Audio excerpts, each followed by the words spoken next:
Let's fucking go.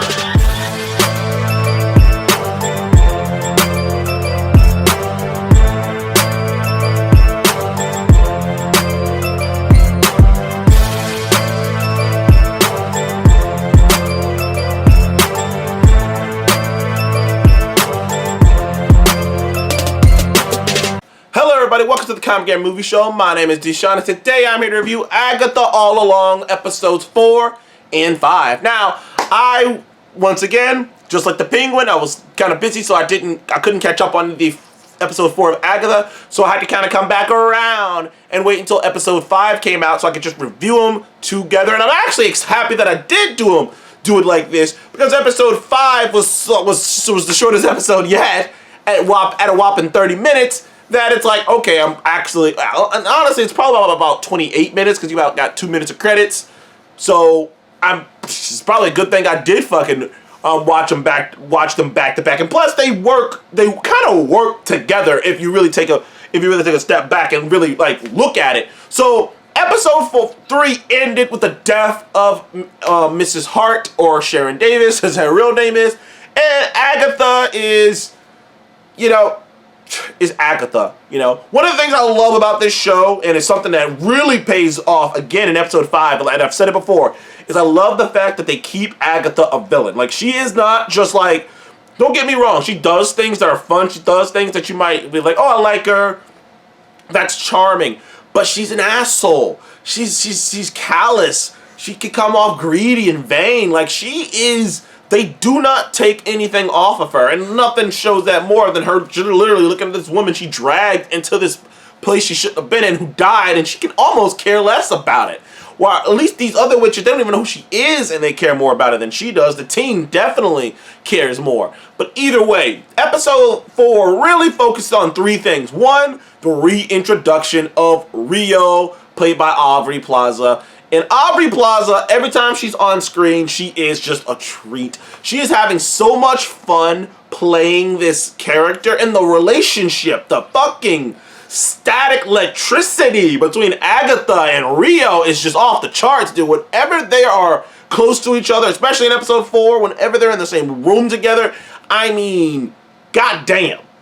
They got so much chemistry, they got so much chemistry, man, it is crazy. You'd be so, like, honestly, I don't know if Aubrey Plaza and Catherine Hahn have worked together before, but the level of chemistry, the level of they got the energy between those two is just palpable. It's just palpable. And so the reintroduction of her, and she adds this interesting chaotic element to it, so that was cool. But the big chunk of it focuses on Alice, the protection witch, which we really get into her family curse. And her mom, once they go into the next trial, it gets all 70s and shit, and they all look like they're about to be on a 70s cover of a rock band, and it's all about Alice. It turns out Alice has this generational curse that now we assume it might just be put on the women in the family, but it's hard to really tell if it's men and women because they don't really mention the men in the family. So we're gonna go on a limb and say it's on all the women of the family, and at a certain point, all the women just spontaneously combust because there's like this flaming curse demon that's always sitting on the shoulders to light their ass on fire at a certain point. We don't know, but all we know is this is the curse that killed her mother, and she has to and they essentially have to exorcise a curse with a power ballad rock version of the Witch's Road, which was dope. And honestly, it might be my favorite version of The Witch's Road. That song was awesome. And then just the notes and Alice and that whole sequence was cool. We also got a little bit more insight into the relationship between not only Agatha and Rio, but Agatha and the teen, as she clearly is worried that the teen may actually be her son.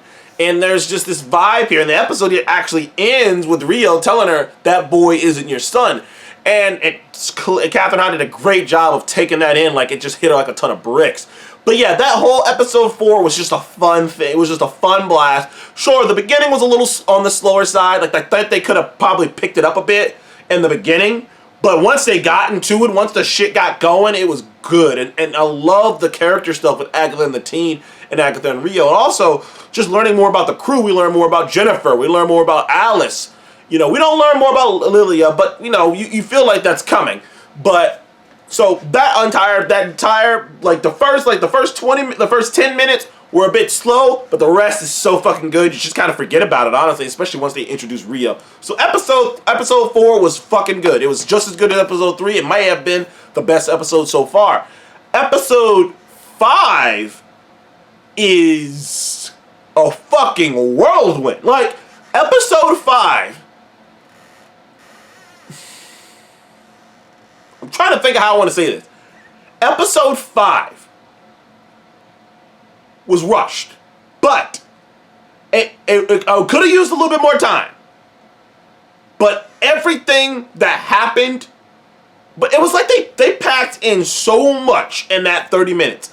I mean, you got the 7, the Witches 7 or whatever, the Salem 7 showing up and coming after them. You got them flying on brooms. You got them going into an old school classic, the next trial being an old school classic, harkening back to Cabin in the Woods, Nightmare on Elm Street, Friday the 13th. You got that going on. You got reveals. You got a death. You got power being brought back. You got it was so much packed into that 30 minutes. Like, I thought they could, it's so funny because episode 4, I was giving shit because I was like, well, the first 10 minutes probably could have been a little bit faster. But episode 5, I'm like, this shit just is, I'm like, holy shit, dude. So much just happened. Like, I couldn't really look away because so much was happening. I was like, dude, usually I could count, I'm like, yo, there's too much fucking happening, dude. There's too many things happening. There's too many detail being given out. But the gist of episode 5 is things are escalating. And usually, if you pay attention to Marvel shows, the MCU Disney Plus shows, episode 5 is usually the escalation point of the Disney Plus shows. Now, granted, usually the Disney Plus shows are only 6, the ones in the past have only been 6 episodes. So episode 5 is literally the penultimate episode, which that isn't here. This show's 9 episodes, so we still got, and they're gonna release the last 2, but we still got 2 episodes before that. Let me see, they're gonna release episode 6 next week, episode 7, and then they're gonna release episode 8 and 9 on Halloween. So this isn't even close to the penultimate yet. But the escalation though, shit is happening. And I'll tell you one fucking thing episode 5 did without a shadow of a doubt is one of the complaints that I saw out there, some people would say, is that there was no stakes. Episode 5 lets your ass know there is stakes. And then you start hearing rumors that maybe not all these witches are going to make it out of here. Because up to episode 5, even the death of Sharon Davis, you were like, well, she wasn't really a witch. And even people were saying shit like, oh, they might bring her back in the end. Episode 5 lets you know right then and there, and particularly near the end, that this ain't a fucking game. People are gonna die. And it kind of sets up this interesting dynamic between the witches where there is this tension in the air between everyone. Because, while they were getting along, it's like the reality of the situation that, this ain't a game, bruh. Like, I know y'all like sisterhood and all this other shit. This is power. This is about power. This is about making it to the end. We don't all have to make it to the end, especially if we already passed that trial.